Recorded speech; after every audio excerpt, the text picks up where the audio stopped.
I thought the worst thing that could happen was losing the woman I loved. Turns out, the worst thing was finding out she never existed in the first place. When someone fakes their own death to escape you, that's when you know you've been living in a lie so deep, you can't even see the surface anymore. Sometimes you don't get scammed for money. You get scammed for hope, and that's the one you never get back. If our stories resonate with you, don't forget to like, comment, and tell us where you're watching from. This story was shared with us by one of our longtime viewers, and he wanted his experience heard. I'll be honest with you, when I first read his message, I didn't expect it to hit so hard. It started like so many others. A few paragraphs, a quiet voice trying to make sense of something that never made sense in the first place. But as I kept reading, something shifted. His words weren't just a story. They were grief wearing a mask. And behind that mask was the kind of silence most of us carry but never speak aloud. He told me he'd been following the channel for a while, said the stories here made him feel a little less alone, like maybe he wasn't crazy for believing. Someone who looked him in the eyes and lied so convincingly. That hit me, because I know that feeling too well. I had to sit with it for a bit, reread the email, walk around the room, just feeling it. Some stories don't scream, they whisper. And those are the ones that stay with you the longest. So before we begin, I just want to say this. If you've been here before, if you've watched even one of our stories and felt something shift in your chest, thank you. If you've shared your own story with us, or even just your presence, I'm grateful for you deeply. Your support means the world. This community is built on the truth we're often too afraid to tell anywhere else. I'm sitting in my Hamilton apartment at 3 a.m., retirement papers still warm from the printer, when my phone explodes with this panicked call. It's Rico, Yasmin's cousin, and he's crying in broken English about some motorcycle accident. Gerald, you must help. He's sobbing into the phone, his voice shaking like he's in shock. Yasmin, she is in hospital, very bad accident. She needs surgery now or she died tonight. My hands are shaking so hard I can barely hold the phone. This is the woman I've been planning to marry, the 24-year-old who made me feel alive again after my divorce tore my life apart 2 years ago. How much, I ask, already reaching for my laptop, my heart pounding so hard I think it might stop. $8,000, Gerald. Please, the doctors, they say no money, no surgery. She asking for you, she say she love you so much. I don't even hesitate. I transfer the money while Rico stays on the line, telling me how much Yasmin loves me, how she's been talking about our wedding plans, even while they're loading her into the ambulance. She say your name, Gerald, over and over. She say, tell Gerald I love him. Tell him I sorry we cannot be married now. I'm crying now, booking the next flight to Manila, while my heart breaks with every click. 28 hours until I can hold her hand. 28 hours that feel like a lifetime when the woman you love is fighting for hers. I pack nothing but the engagement ring I bought for her, the one I was planning to give her next month when I moved to the Philippines permanently. 14 hours later, I'm stumbling through Naiya Airport like a zombie, exhausted and terrified and running on nothing but coffee and pure panic. Rico meets me at arrivals, and I barely recognize him from the video calls. His eyes are red and swollen. He's wearing what looks like funeral clothes, and he keeps crossing himself while we walk to his jeepney. How is she? I ask, grabbing his arm so hard he winces. Tell me she's still fighting. Tell me I'm not too late. But he just shakes his head and says, we go to hospital now, Gerald. We pray she's still with us. The doctors, they say very bad. Very, very bad. He drives like a maniac through Manila traffic while I grip the door handle, praying we're not too late, praying the woman who calls me her Canadian prince is still breathing when I get there. But when we reach the hospital, something feels wrong immediately. The receptionist looks genuinely confused when I ask for Yasmin Santos. She checks her computer, checks it again, calls someone over from the back office. Sir, we have no patient by this name, she says in careful English. No motorcycle accident victims brought in yesterday or today. Rico starts sweating beside me, actual beads of sweat forming on his forehead, his story suddenly changing. Maybe different hospital, he says, his voice shaking now. Maybe they transfer her to better hospital. We go check other place. But I can see the panic in his eyes now, and my stomach is dropping like I'm falling off a cliff.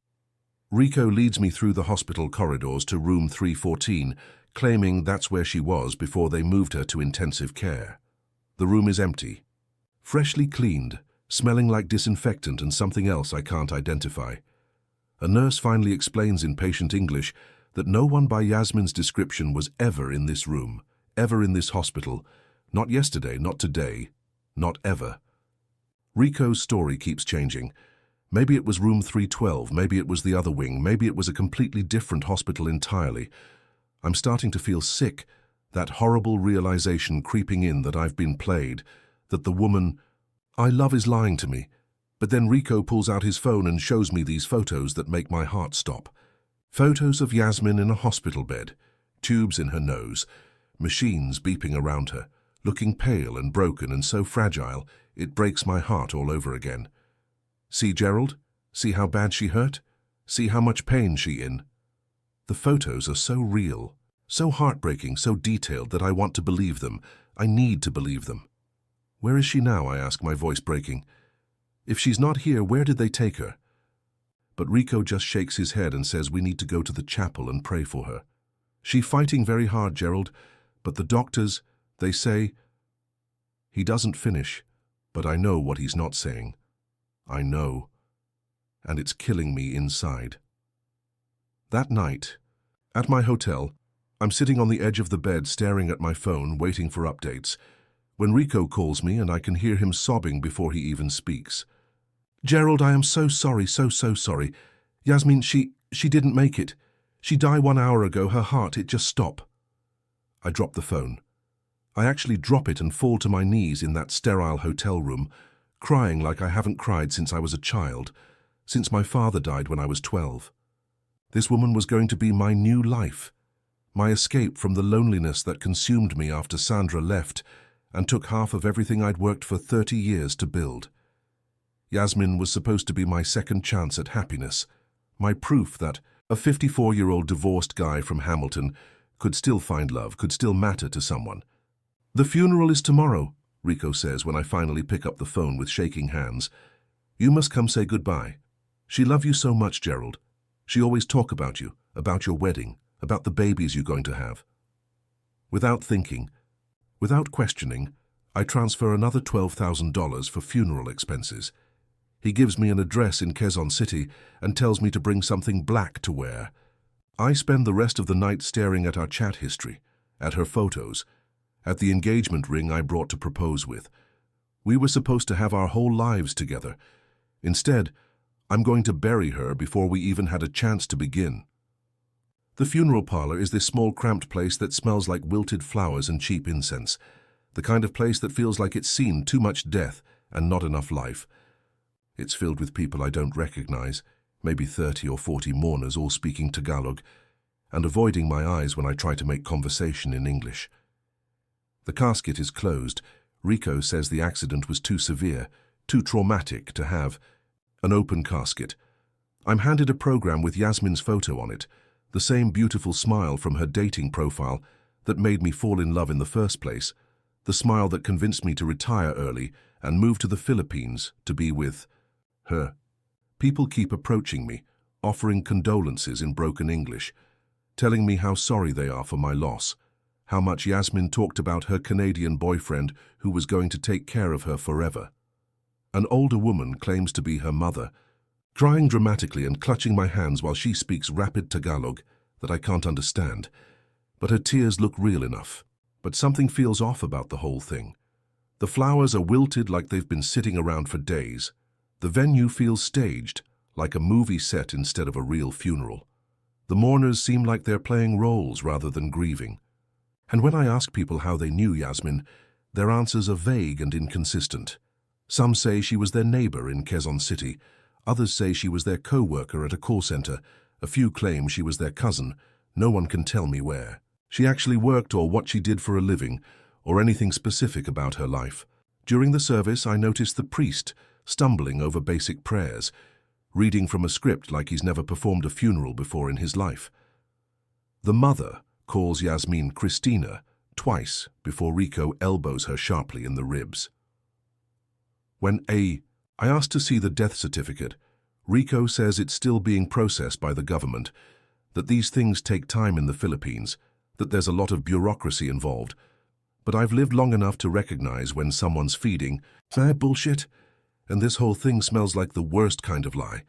I want to see her, I tell Rico, my voice getting louder. I need to say goodbye properly. I need to touch her hand one last time. The room goes completely silent, like I've said something terrible. Rico and the family exchange these nervous glances like I've asked them to commit a crime against nature. It is against Filipino tradition, the fake mother says, her voice suddenly sharp. You are being disrespectful to the dead. It is not proper for foreign man to see Filipino woman after death. But I'm 54 years old. I've been to enough funerals in my life to know that's not how any of this works, not in the Philippines or anywhere else. I push past them and walk toward the casket, my hands shaking as I reach for the brass latch. Gerald, no! Rico shouts, lunging toward me. But I'm already lifting the lid because I need to see her face one more time. The casket is completely empty, except for some pillows and a bottle of cheap perfume. The same Sampaguita perfume Yasmin always said she wore just for me. The entire room erupts like I've set off a bomb in a library. People start arguing in rapid Tagalog, pointing fingers at each other. Some of them heading for the exits like they're afraid of being arrested. Rico tries to grab my arm, his voice panicked now, desperate. There has been mistake, Gerald, big mistake. This is wrong casket. They bring wrong one. We get right one, okay? We fix this problem right now. But I'm already putting the pieces together, my brain finally catching up to what my gut has been telling me all day. The hospital photos were fake. The accident never happened. This funeral is pure theater, a performance designed to separate me from my money. And Yasmin, my beautiful, loving Yasmin, who called me her Canadian prince and promised to love me forever, is somewhere out there, probably laughing about the stupid old Canadian who just paid $20,000 to mourn a ghost. I look around at all these fake mourners, at Rico's terrified face, at the empty casket that was supposed to hold the woman I loved, and I finally understand just how completely and thoroughly I've been destroyed. I corner Rico outside the funeral parlor, away from his accomplices and their amateur hour performance.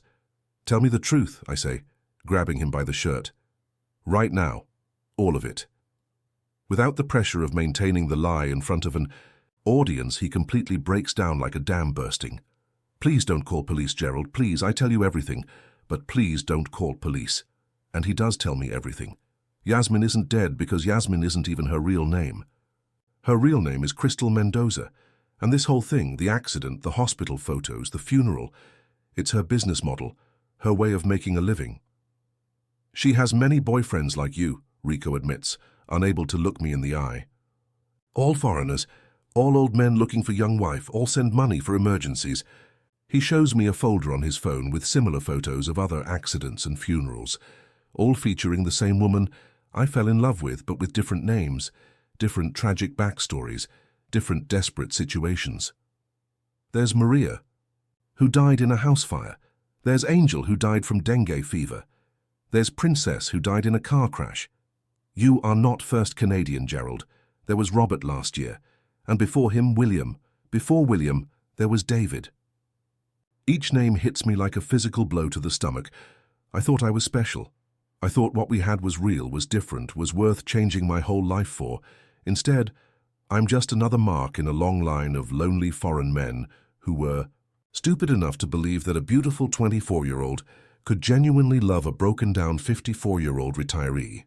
Rico, may be feeling guilty or maybe just scared I'll involve the authorities, shows me a WhatsApp group chat with other men who've been scammed the exact same way by the exact same woman.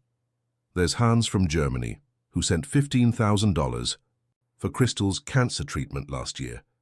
There's Bob from Australia, who paid $18,000 for her father's heart surgery 6 months ago. There's Miguel from Spain, who funded her grandmother's funeral just 3 months before my turn came up. Each of us thought we were her one true love, her ticket to a better life, her knight in shining armor riding in to save her from poverty and desperation. We were all getting the same sweet good morning messages, the same promises of marriage and children, the same late-night video calls where she told us we were the only men who truly understood her. The group chat reads like a graveyard of broken dreams and empty bank accounts. Hans lost his entire disability pension and had to move in with his sister. Bob mortgaged his house and is now facing foreclosure. Miguel borrowed money from his own children and destroyed his relationship with his family. And all of us fell for the same elaborate lie told by the same woman, who probably doesn't even remember our real names when she's counting the money we sent. "How many?" I asked Rico, my voice barely a whisper. "How many men has she done this to?" He won't give me a specific number, just shakes his head sadly and says, "Too many, Gerald. Too many to count. You are maybe number 20 this year. I demand that Rico take me to her, to Crystal, to whatever her real name actually is." He's terrified but agrees, probably hoping I'll give him money to keep quiet, or maybe just afraid of what I'll do if he refuses to cooperate. We drive through Manila traffic in silence to this small apartment building in Makati, the kind of place where young people live when they're starting out in life or running some kind of hustle. He leads me up 3 flights of stairs to apartment 7B, and when he knocks, a voice calls out in perfect English, "Rico, what are you doing here? You're supposed to be at the funeral." And then the door opens and there she is, alive, healthy, beautiful. More beautiful than in any photo or video call, sitting at a kitchen table covered with multiple smartphones, counting stacks of money like she's running some kind of romance scam call center. She looks up when I walk in, and for just a split second I see genuine fear in her eyes, the fear of someone who's been caught red-handed in the middle of a crime. She knows she's been exposed, knows the game is over. But then, like flipping a switch, she smiles that same sweet smile I fell in love with through video calls, the same smile that made me believe in second chances and true love and all the fairy tales I should have outgrown decades ago. "Gerald, baby," she says, standing up and moving toward me like nothing has happened, like I haven't just discovered her elaborate deception. "You came all the way here for my funeral. That's so romantic. That proves how much you really love me." Even now, even caught red-handed in her apartment full of evidence, she's still playing the game. Still trying to manipulate me with that voice that used to make my heart race every time my phone rang. Crystal tries to explain it all away like it's some big misunderstanding that got out of hand. "Baby, I was scared to tell you the truth," she says, those beautiful dark eyes filling with tears that I now know are as fake as everything else about her. "I really do love you, Gerald. You have to believe me. But I needed money for my sick brother in the hospital, and I didn't know how else to ask you for help." She reaches for my hand the same way she did in our video calls. That gentle touch that always made me feel needed and wanted and important to someone for the first time in years. The funeral, it was Rico's stupid idea. I told him it was too much, that it was wrong, but he said you would understand, that foreign men like drama. For a moment, God help me, I hate myself for this, I almost believe her again. She's that good at this manipulation game. She knows exactly which emotional buttons to push, exactly what words to use, exactly how to make a lonely 54-year-old divorced man feel like he's someone's hero instead of someone's victim. She cries the same tears I've seen through my computer screen for 8 months, tells me the same stories about her difficult life that made me want to rescue her in the first place, promises that her love for me is real, even if everything else was fake. But the image of that empty casket is burned into my memory now, and I finally understand that even this conversation, even these tears, even this confession, is just another carefully rehearsed performance designed to keep the money flowing from my bank account to hers. I turn around and walk away without saying another word, because there's nothing left to say to someone who never existed in the first place. Crystal follows me down the stairs and out to the street, still in character, still performing, still insisting that her love was real, even if everything else was fake. "Gerald, wait. Don't leave me like this. I know I made mistakes, but what we have is special. It's real. You can't just throw away 8 months of love because of one little lie." She's still acting even now, still hoping she can salvage something from this disaster, maybe convince me to keep sending money for her rehabilitation or her therapy, or whatever sob story she comes up with next. Rico appears beside me on the sidewalk, trying to shove a roll of crumpled peso bills into my hands. "Here, Gerald, I give back some money. Not all, but some. We sorry, very, very sorry. Please don't go to police. Please don't make trouble for us. But I don't want their dirty money. Money that came from destroying other men's dreams, and I'm too humiliated to involve law enforcement. What would I tell them? That I was stupid enough to send $20,000 to a woman I'd never met in person. That I flew halfway around the world to attend a fake funeral for someone who was never in danger. That I fell in love with a lie so obvious that even saying it out loud makes me sound like the biggest fool who ever lived. I just want to go home and figure out how to live with the fact that I fell in love with a complete fabrication, that the woman I was ready to marry and bring to Canada and build a life with never existed outside of my desperate imagination. Back in Hamilton 3 days later, I'm sitting in my empty apartment staring at my retirement savings account, $20,000 lighter, and earning compound disappointment instead of compound interest. My neighbors keep asking about my trip to the Philippines, wanting to hear about the exotic places I visited and the adventures I had. My friends want to know when they'll get to meet my Filipino girlfriend, the woman I've been talking about for months, the one who was supposed to move here and start a new life with me. I don't know what to tell any of them. How do you explain that you fell in love with smoke, that you mourned someone who was never dead because they were never real in the first place? How do you admit that you were so desperate for companionship, that you ignored every red flag, believed every impossible story, and paid thousands of dollars for the privilege of being deceived? I delete our entire chat history, 8 months of good morning messages, and I love you texts and detailed plans for our future together. But I can't delete the memory of how loved she made me feel, even though it was all just a performance designed to empty my bank account and break my heart. I can't delete the way her voice sounded when she called me her Canadian prince, or the way she laughed at my jokes during our video calls, or the way she made me believe that maybe I wasn't too old and broken and used up for someone to love me. Even knowing it was all fake, some pathetic part of me still misses the lie. Sometimes, usually late at night when the loneliness hits hardest, I still catch myself wondering if any part of it was real. Maybe she did care about me, just a little. Somewhere between the lies and the money transfers and the emergency phone calls. Maybe when she said she loved me during those late-night video calls, there was a tiny kernel of truth, buried under all the manipulation and deceit.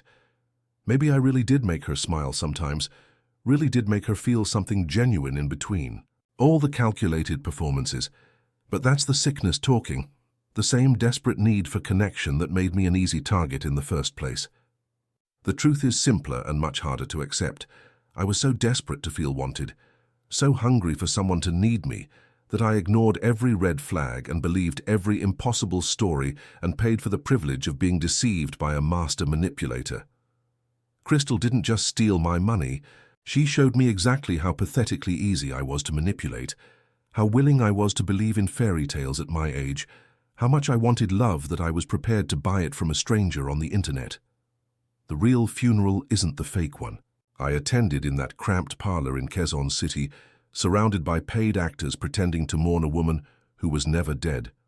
The real funeral is the one I'm having right here in my empty Hamilton apartment, burying the man who was stupid enough to fall for it all, the man who thought he could purchase love and companionship and a second chance at happiness from a beautiful young woman who saw him as nothing more than a walking ATM with abandonment issues.